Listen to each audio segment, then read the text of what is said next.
Yep, it's iceberg time again already, except I didn't make it this time. Credit for this iceberg goes to Iceberg-Charts user spidertheyandere. Shout out to them. Yeah, there's an entire site just for Iceberg-Charts. So, since this is an art-centric channel that does like to cover comics, particularly infamously bad webcomics, why not a Webcomics Iceberg?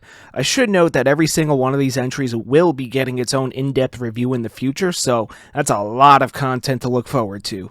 Unless I already covered it, which I will mention when I get to it. Smack the subscribe button. For the Iceberg series here, each entry will be a general overview, as well as a look at any real-life lore around the webcomic. I will also be taking suggestions for an inevitable bonus tier, as well as throwing some on said bonus tier myself if I feel they're interesting enough to look at. But before that, we have a lot to cover, so what better place to begin than the beginning? This is the Webcomics Iceberg, Tier 1. Oh, and I will admit before we begin, this video will probably get a bit opinionated, so be aware of that going into this.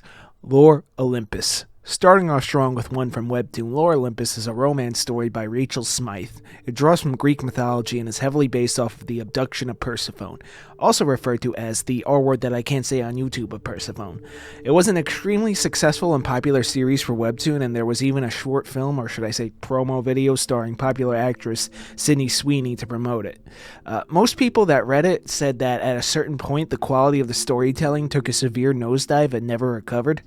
There were also some people that didn't like Smythe's representation of Greek mythology and revisionist storytelling, despite it being a work of fiction. Some people have never heard the phrase historical fiction, I guess. There was also LGBT themes in it that some people seem to dislike. Again, historical fiction, whatever. Anyway, now for the purpose of this iceberg, I will be reading the first 2 chapters of every entry, or a few shorts if it's just an episodic strip, just to get a better feel to describe to you what the series is like. I will also be reading reviews I found. I will read the top positive review and top negative review to see how people perceive the series. Again, every entry on this iceberg will get its own dedicated video where I give a full in-depth review, so stay tuned for that. This iceberg series is just to give a general overview on some interesting works people have posted online. Okay, so after looking at the first 2 chapters, the art style seems to be designed to appeal to Tumblr e-girls. While not necessarily a bad art style, the style is very apparent about who it's targeting. I will say, I think Artemis is my favorite design. It's Greek gods in the real world retelling the abduction of Persephone drawn for chicks that listen to Ice Nine Kills. Well, that's just my personal opinion, or should I say first impression. But let's see what other people have to say. Well, on book 1 anyway. Top positive review. Becca in the book says, 400 delicious pages of mutual pining. Obsessed. Top negative review. Eva B says, yeah, besides the art, I just don't get the hype for this one. Naive sunshine girl and grumpy older guy is a hard ship to sell me on, especially since this has a pretty big age gap. So much of a big deal was made of Persephone's naivete that it just made me feel uncomfortable. This also felt like nothing really happened? Question mark? Like, there were 2, maybe 3 plot points in this. On the plus side, I liked the art, and I liked Hades for the most part, and I really liked Hera, since she's usually made into a one-note jealous wife in Greek mythology retellings. I agree that the art, despite not being a particular fan of that kind of style, was executed quite well. It's pretty looking. I like the colors. However, I'm not looking forward to reviewing this, but we'll get to it one day. That's Lore Olympus. Next, Paranatural. Paranatural is a comic by Zach Morrison in the action comedy supernatural genre. It's been ongoing for 14 years and only has 8 chapters?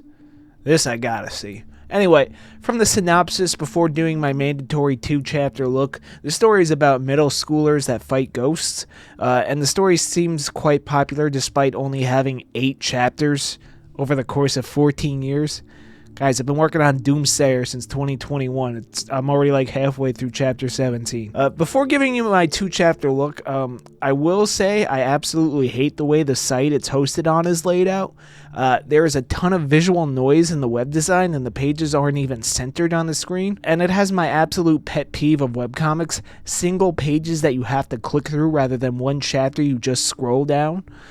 Now, call me crazy, but I know why artists that have comics like this host it this way. it's ad revenue, okay? Getting a little tinfoil hat here, but I mean, this is probably why they do it like this.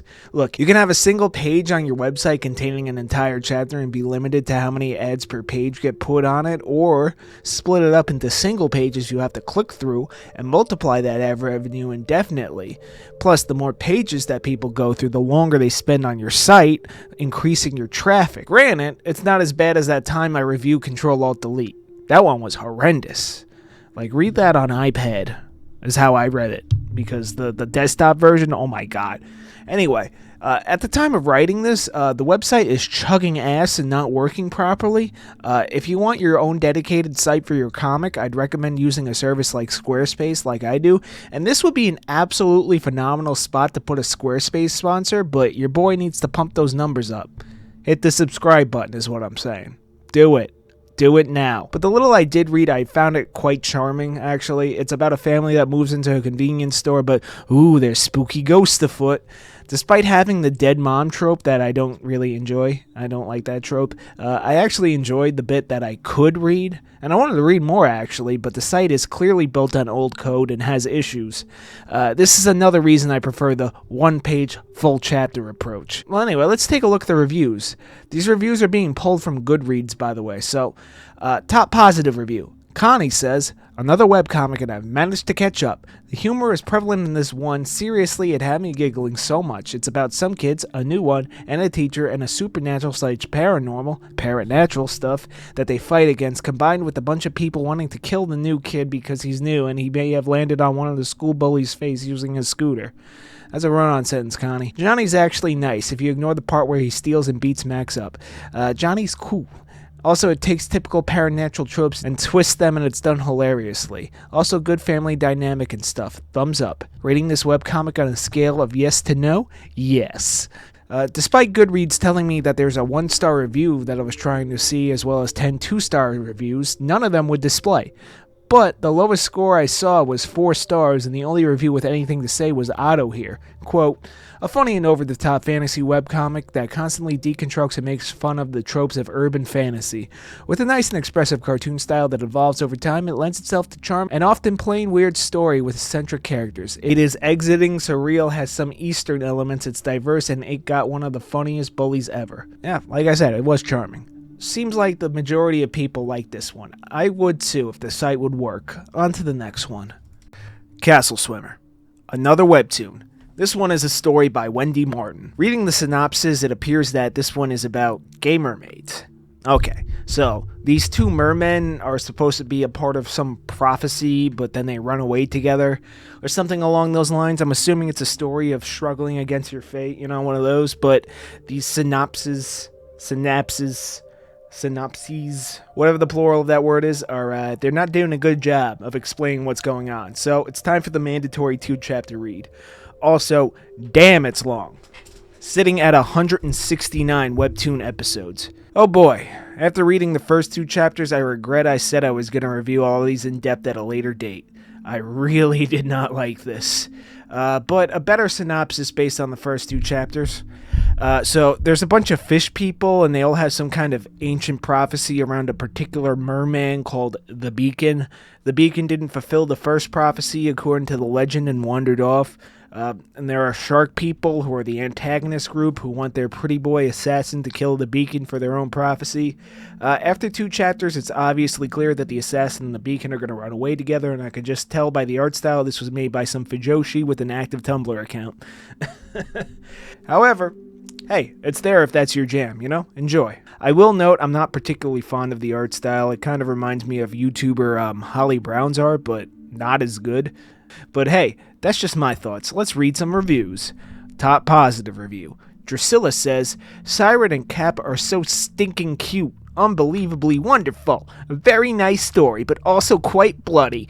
I think it's addictive. I found myself watching it for much longer than I had planned. Heart eyes emoji, fish emoji, heart eyes emoji. Top negative review. Cassandra Gross says, Castle Swimmer starts with an interesting concept, a merman destined to fulfill prophecies who doesn't want to, and a mer shark at the heart of a prophecy he doesn't want to fulfill. Unfortunately, I think that this text lacks both world and character building, so there's little buy-in for the reader to follow along or care. Only surface-level details of the two main characters are shared, neither of them apparently have any friends or interests, and they're both literally stuck in the same setting as they fail to come up with ideas on how to change their situations.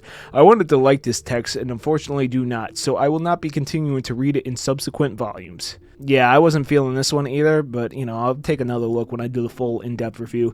Not to mention the women all kind of look like dudes. I don't know. It's just, I'm not... The art style is kind of putting me off a bit too. But, yeah. Hey, if you're into BL, though, y'all got another one to check out. So, next comic. Awkward Zombie. So we're leaving Webtoon territory with this one. Awkward Zombie is a parody gaming-based comic in the vein of stuff like Penny Arcade and Control-Alt-Delete. It was created by Katie Tiedrick. The art style is very cartoony and the strips have no connection to one another. They all contain jokes pertaining to particular video games. As a webcomic about video games started in 2006, it has what I can only refer to as millennial writing. And as a millennial who also writes, I really hate that phrase, but I know exactly what it means. They mean awkward zombie. I'll get more into that phrase when I get around to reviewing this series in full. But that's what I think. What do other people think? Top positive review. Charles Goodrich says, "Just my type of humor. The perfect amount of absurdity makes this relatable to those part of nerd culture. Very strong parody that never tries to pretend it is satire. Unless it does, in which case it ends up nailing that too." Top negative review. So Goodreads says there's a 2-star review, but it's not displaying, so here's a 3-star one. Casey Metil says, "It was funny." Yet again, I'm not really looking forward to this review, but, hopefully the next one, which some of you guys actually recommended to me in the past, is pretty good. Homestuck. Yeah, I definitely heard of this one. So, Homestuck is actually classified as internet fiction and not quite a webcomic, but, it's got art and words working together to tell a story, so isn't that a comic? Although this comic adds another layer with interactivity, so wait, does that make it a video game? Whatever. Anyway, Homestuck is actually an entry in a larger set called MS Paint Adventures, created by Andrew Hussey. Hussey. So, Homestuck is long.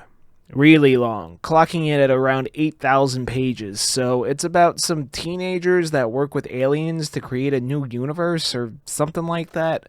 I don't know, this feels like one that I just have to check out myself, which I will, and honestly, it's a bit oddly formatted for a webcomic, but I'm definitely intrigued. This honestly needs to be expanded upon in its own video, as well as the rest of the MS Paint adventures. There's a bit of humor that's a bit of that, lol so random style of the mid to late 2000s internet culture, at least in the first few pages, but I think we can all just chalk that up to the fact that it was made in the mid to late 2000s. At least the first bit of it. It's told in a bit of a choose-your-own-adventure kind of style. I don't know, I really just gotta save this one for a future video. It's a really neat concept, but let's take a look at the reviews. Top positive review. Nemo Death Skull Pages and Prozac says, "Modern-day Ulysses." Top negative review. Sharon says, "No." Next comic. Girl Genius.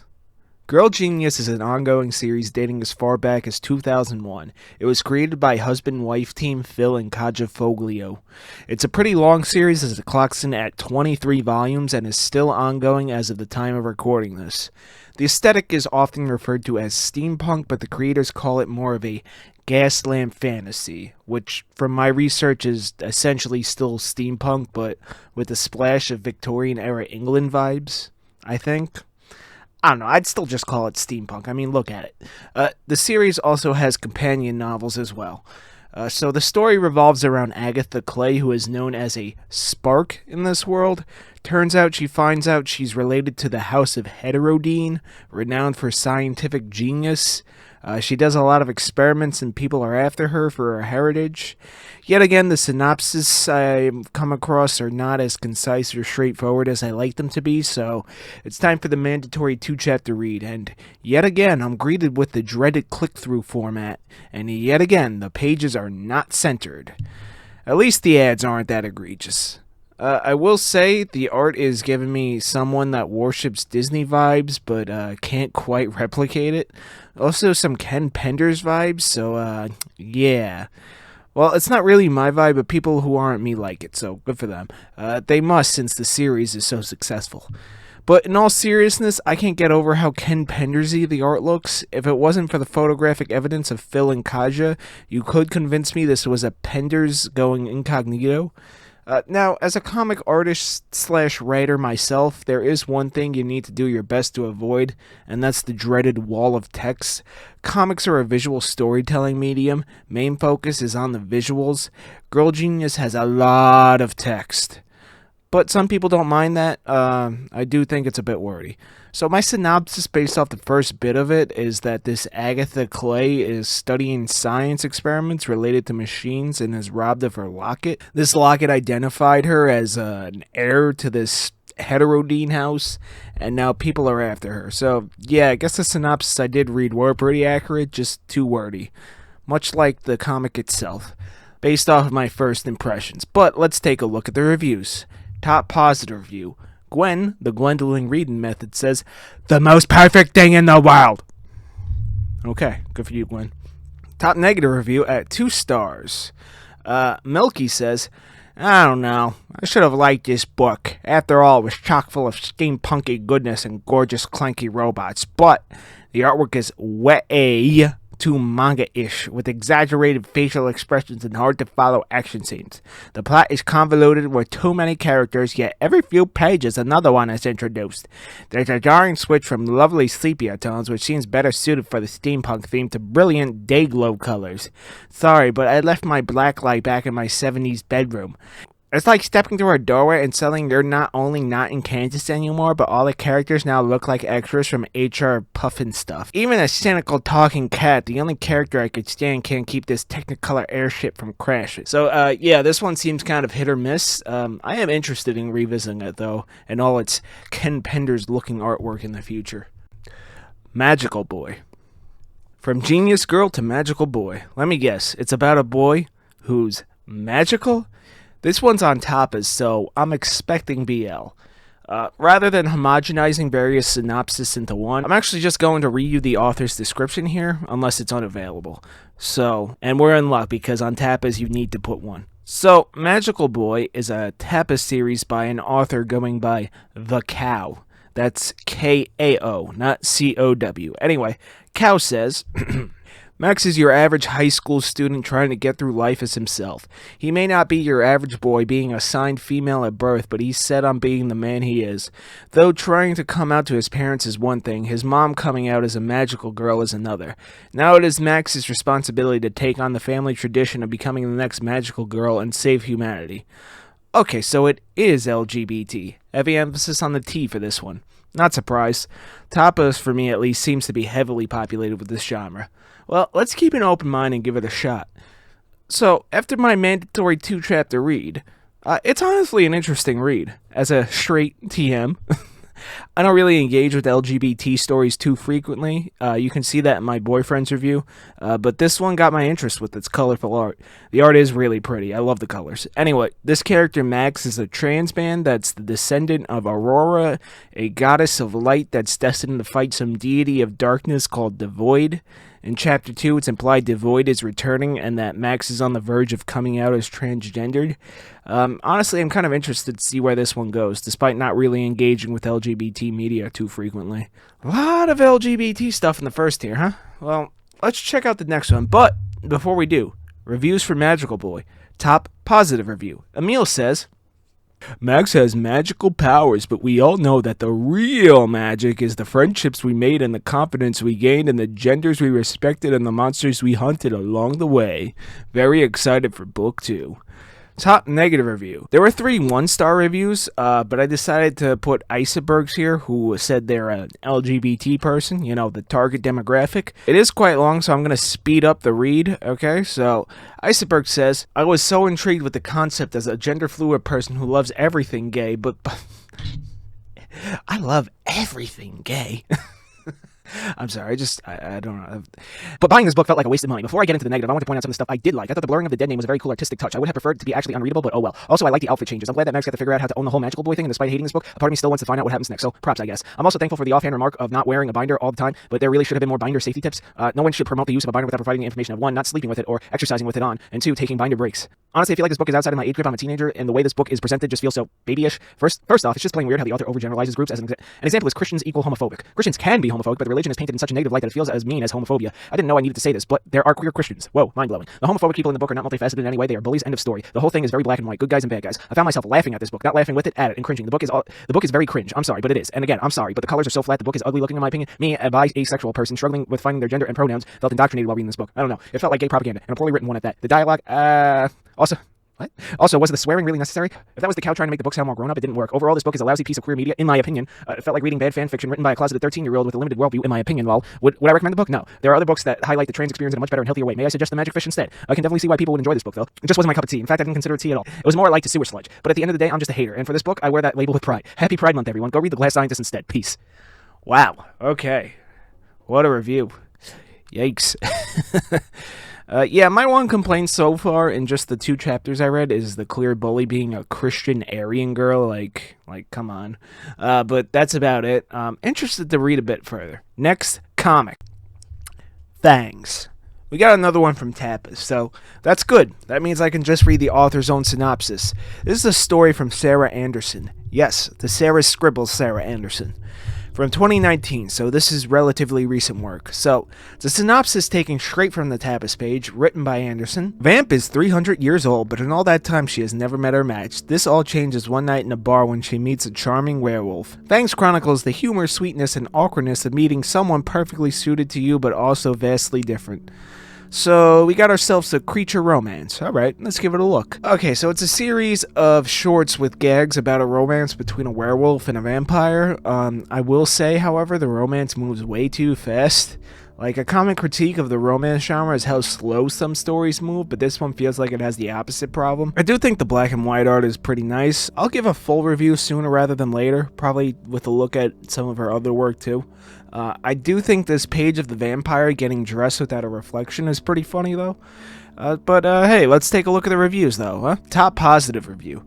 Chan Star says, cute. I guess Chan thought it was cute. Top negative reviews from Sam Quixote here. And man, we gotta do 2 times speed again. Alright. Elsie's a vampire and Jimmy's a werewolf, and their girlfriend and boyfriend, and hilarity ensues in Waffle Waffle. Sarah Anderson moves away from her Sarah Scribbles gag strips to produce basically the same thing, albeit with less cartoony art and centered around vampire werewolf tropes. What's your type, Elsie asks? Blood type, that is. Ugh. Did you ever date another werewolf? Yes, cute girl, but could turn into a real bitch. And did you ever date a vampire? Yeah, he sucked. Hardy har har. Werewolves are like dogs. Look, Jimmy hates the postman because he's a werewolf, and that's like a dog. He chases squirrels, she takes a selfie, but she's a vampire, so she's invisible. Sunlight, silver blood, all the expected bullshit is here. Your mileage will vary depending on your sense of humor, but I found Fangs to be full of really obvious, predictable, unoriginal, unfunny, tedious, vapid, banal, and self-satisfied, easy jokes. Quote unquote. I was bored from start to finish, but I can see plenty of people raving about her strips because they seem designed for the social media crowd who consider looking at Instagram reading. If you thought her last Sarah Scribbles was bad, Sarah Anderson hasn't improved now that she's decided to write for the Twilight crowd. Fangs, but no thanks, Sarah. I mean, I kind of liked it a little bit. I don't know. I look forward to taking another look in a full review. Probably sooner rather than later. Hark, a Vagrant. Hark, a Vagrant is a series of short strips created from 2007 to 2018 by Canadian artist Kate Beaton. Why did I have to mention she's Canadian? Because every source I looked at did too. So I'm guessing this one's about poutine, geese, maple syrup, and Nickelback, right? Nah, I'm just trolling. I love you, Canada. You guys are cool. Anyway, Hark, a Vagrant is a satirical collection of short strips revolving around historical figures and events, with characters like the Founding Fathers and Napoleon Bonaparte making appearances. Some sources say that some of her writing is feminist in nature, but having looked through a few, I don't really see what would be defined as feminism. Just because you cover female figures from history doesn't mean it's in direct support of feminism.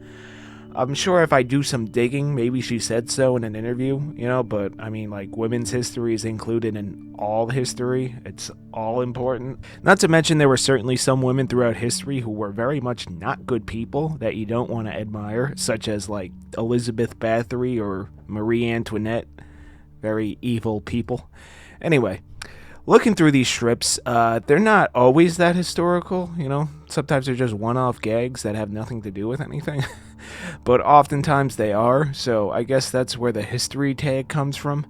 Now, I like history, but I'm not the biggest history buff on the planet, so maybe I'm not necessarily the target audience for this. Also, I'm more interested in ancient history than, colonial times, which the few strips I read seem to focus on. The art is all black and white and a bit fast and loose, and I kind of like it, actually. Sometimes it feels like it's bordering on Dadaist. It's a unique approach, in my opinion, but as always, let's see what other people have to say about Hark, a Vagrant. Top positive review. Andy Marr, who is an author actually, says, "This is a very, very funny book, a book that pokes fun at a host of historic leaders, revolutionaries, and general arseholes, as well as some of history's most interesting authors and the characters they created. A good number of the jokes are likely to go over your head, especially if you're not much into history and literature. If I'm honest, I only half understood quite a number of these comics, despite having a degree in history and a full-blown love affair with books. Despite this, I giggled like a little child at even the most obscure pages. It's strange to find yourself laughing out loud at a joke you don't fully comprehend, but there's something quite liberating about it too. So embrace your ignorance, embrace the absurdity, read this book and laugh yourself silly, just like I did." And he adds a little note about ignorance. "Unless you're a genius, in which case you should already know Brands fell asleep while listening to Liszt and All About Susan B. Anthony." Okay.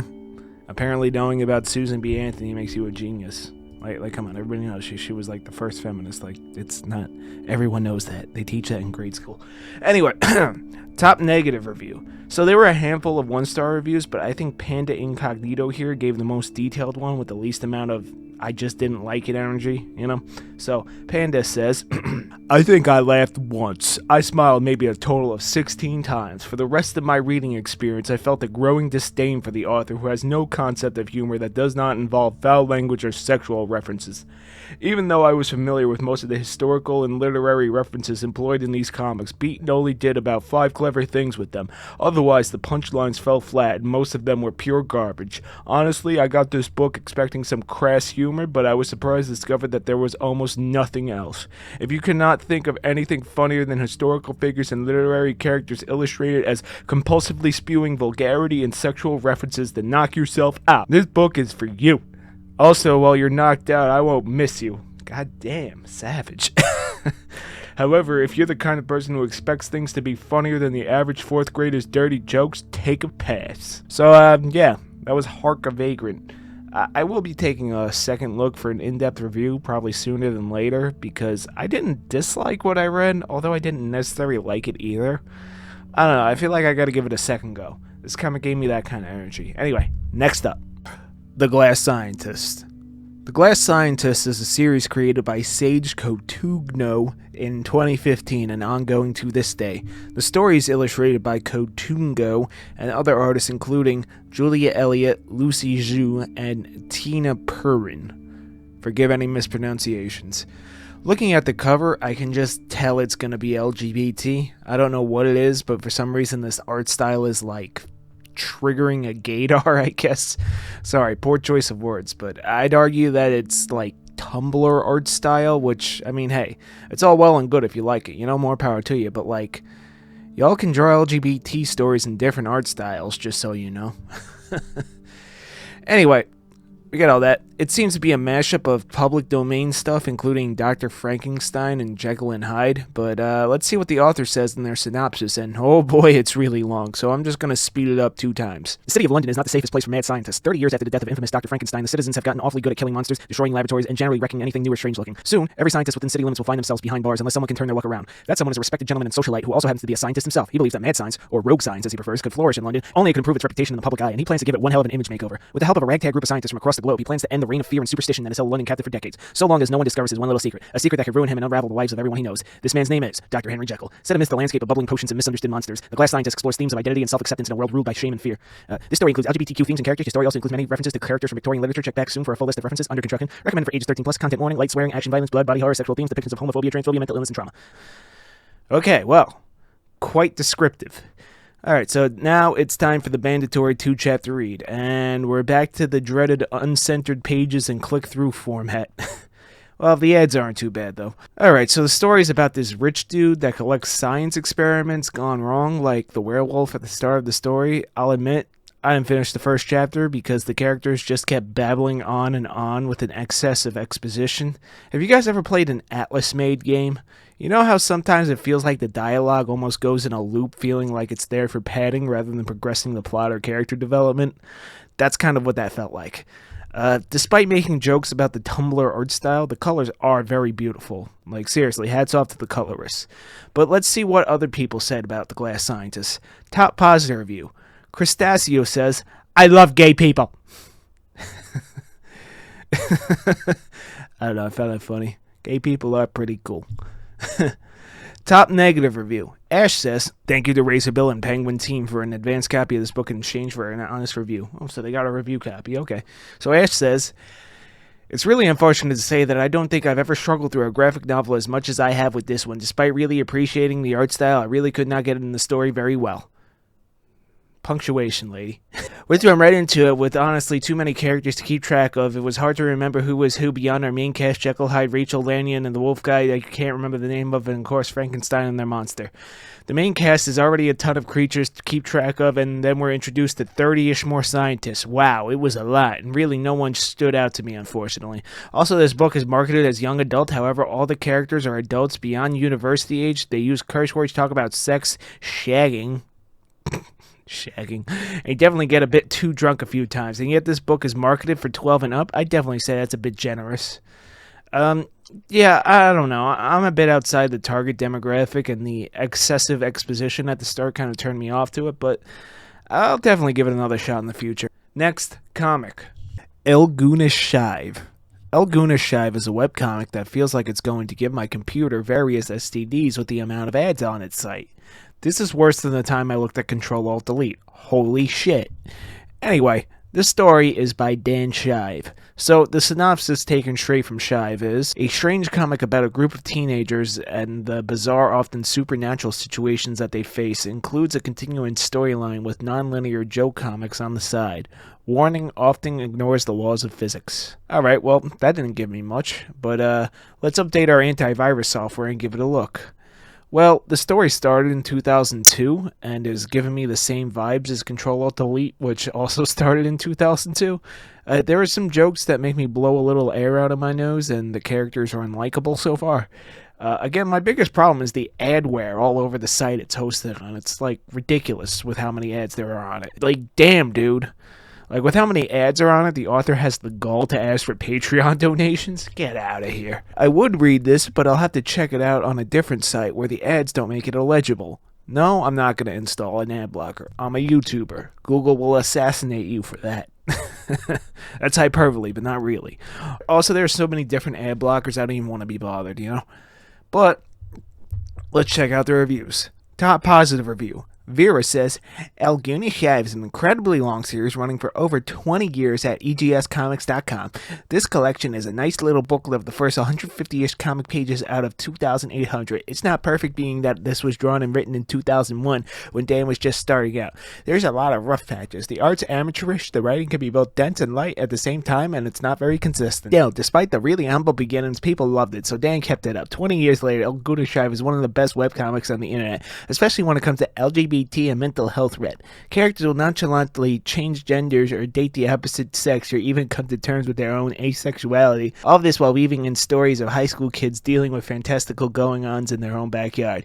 That's science fiction mumbo-jumbo. There's nerds reference galore that also don't feel obtrusive or annoying. There's moments of genuine heart that makes me cry so much, and just thinking about it had me feeling a whole lot. Dan's art and writing has improved so goddamn much over the years that going back and reading from the start, i.e. this book, is such a nostalgia trip. I adore Goonish Shive. I always will. Well, I didn't get far enough to see the LGBT stuff, but hey, that's cool.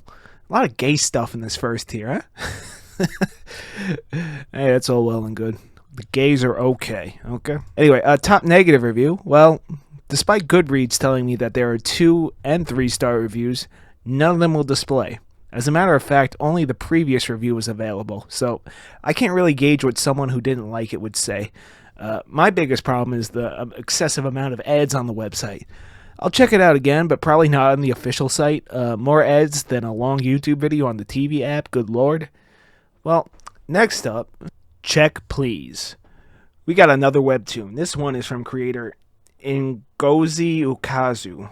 Forgive my most likely poor pronunciation. This one launched in 2013 and is still ongoing. So, straight from the author's mouth to the webtoon page to my regurgitation in this video verbatim, Ukazu's synopsis for the series, quote, Eric Biddle is a former Georgia junior figure skating champion, vlogger extraordinaire, and amateur patissier. Why couldn't you just write Baker? But as accomplished as he is, nothing could prepare him for his freshman year of playing hockey at the prestigious Samuel University in Samuel, Massachusetts. It's nothing like co-ed club hockey back in the South. For one, there's Checkin. Second, there is Jack, his very attractive but moody captain. Ooh. So it looks like we got another BL. Damn, there's a lot of gay stuff on the first here. Damn. Alright, sounds like Yuri on Ice, but with hockey instead. Let's give it a fair shot, though, you know? That is the mandatory 2-chapter read I gave myself. So, right off the bat, we got the Tumblr art style, so I was right on the money identifying it as BL. And yeah, I'm not liking this. Not for it being BL, that's totally fine. But for its negative portrayal of heterosexual men right in the second chapter, certain language in this comic, even just reading through the first few panels, feels like the author is more of a propagandist than an artist. Maybe Ukazu got a little bit better as it went along, but what I can only call heterophobia, I guess, is bugging me. I'll give it the benefit of the doubt, though, when I revisit it. However, let's see what other people has to say about it. So, top positive review. CC, Problems of a Book Nerd, says, this series is one of the best things that ever happened to me. I read it first in college, reread it as I was graduating, and now I get to read the first 2 years as collected physical books. Biddy owns my heart, and I plan to cry about him for the rest of time. He's my perfect, soft-loving, patriot-happy, gay, hockey-playing southern gentleman. Read this. Then get up to date with the webcomic so we can all yell together. Alright, well, glad CC enjoyed it. Top negative review. Tatiana says, a lot, so we're gonna have to speed this one up too. She says, just rated this comic highly, can you help me out? Am I reading this wrong? I'm all on board of a story about a gentle pie-baking gay hockey player who gets embraced by his bro dumbass teammates and finds love, and I can understand why I personally didn't like how the story is written. Sometimes hard to understand. Jack is so not swoon-worthy, only one female character who almost has no speaking lines, but others think it's all cute and fine. Okay, tastes different, but why is no one mentioning that while Biddy's friends are gay-friendly, they talk disgustingly about women? Winter Screw? Poor guy's probably up in his room getting sucked by another Zimmerman puck bunny? What the fuck? Yeah, what the fuck indeed. What? Puck bunny? I don't have a problem with the fact that they are hockey bros saying these things, but I have a problem with the fact that this bullshit isn't challenged by the narrative. Oh no, they are just really awesome friends and teammates. Barf. Would everyone have let it pass if this comic was written by a man? I just don't get it. The prince and the dressmaker was cute and kind. This one, problematic in my opinion. Really, Morris Committee. You couldn't find anything better to put on your shortlist? So, yeah, this one seems a bit hit or miss. Personally, I don't like the portrayal of the heterosexual men in the second chapter, or episode, I guess, but as aforementioned, I'm willing to give it the benefit of the doubt moving forward. It was just 2 chapters I read. Alright, next up we got one I have heard about, but never checked out. Eddsworld. Eddsworld is not a comic. It's a series of flash animations. Having said that, there are comics about it, produced by the creator Ed Gould. This is a bit of a rabbit hole that I'm going to save for its own dedicated video. I will, of course, take a look at these comics as well. Unfortunately, the creator Ed Gould passed away in 2012. Rest in peace. I know a lot of people really love this franchise. This series intrigues me, and I'm looking forward to checking it out, but I'm just going to move on for now.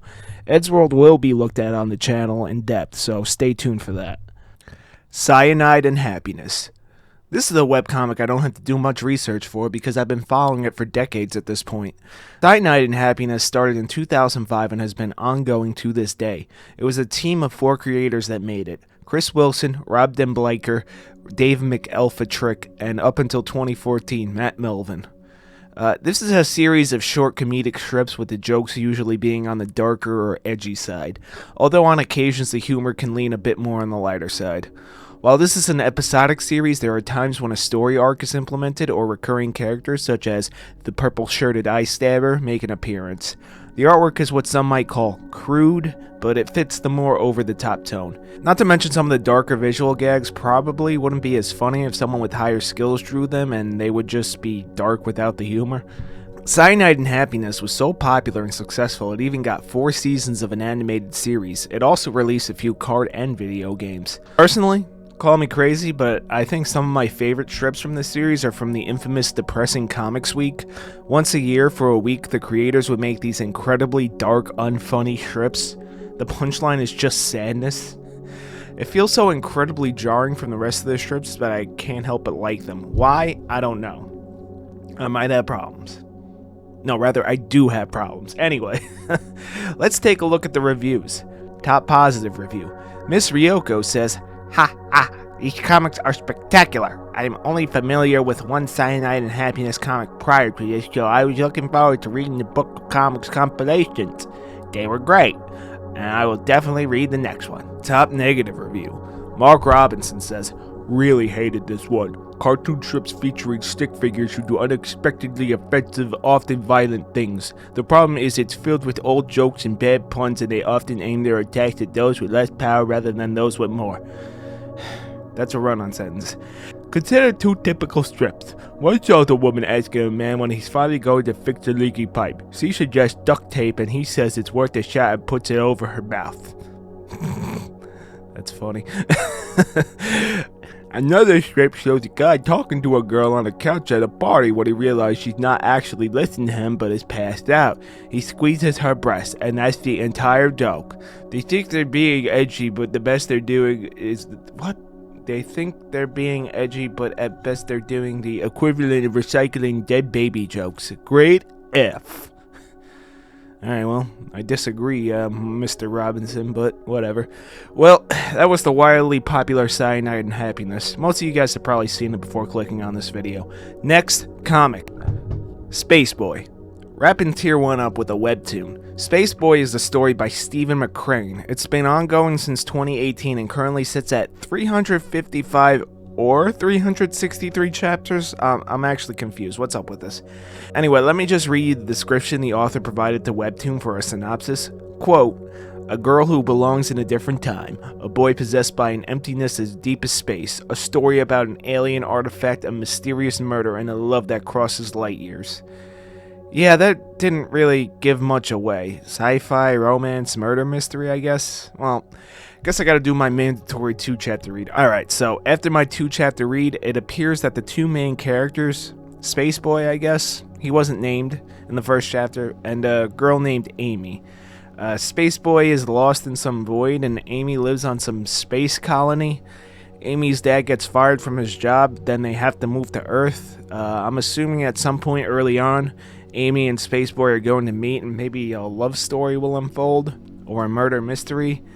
I know the author didn't want to give too much away in the description, you know, but I feel like I need to read a bit further to see the direction of the story, to give you a better summary. The art style actually gives me retro Hanna-Barbera cartoon vibes, especially the Jetsons with the space setting. I like it, it's cute. But let's read the reviews. Top positive review. Melissa Heart Dog / Wolf Lover Heart Martin says, "I love this graphic novel. It was sad and sweet and good." Top negative review. Nadja says, "This seemed a little short and like it was missing the hooks that were supposed to pull me into the graphic novel series.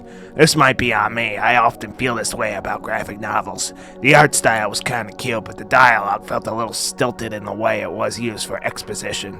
Seems we all agree that the art style was kind of cute. Anyway, that's it for Space Boy. And that's it for Tier 1 of the Webcomics Iceberg. Thank you very much for watching. Stay tuned for Tier 2 when that comes out. Hit the subscribe button and the bell and all that YouTuber stuff so you don't miss it and you can help me out in the process. Again, shout out to Iceberg-Charts user spidertheyandere for putting this chart together, the real MVP of this series. I will, however, be creating a bonus tier of stuff Spider either missed or you, the viewer, recommend in the comments. Editor me should be panning the iceberg across the screen right now, so if you see your favorite or most hated webcomic missing, let me know in the comments. Oh, and as is tradition on this channel, if I made any mistakes, which I probably did, please correct me in the comments. I'm bound to make a few every time. I'll add corrections at the start of Tier 2. Anyway, you've been great. I've been John. Thank you very much for watching this video, and I'll see you next time.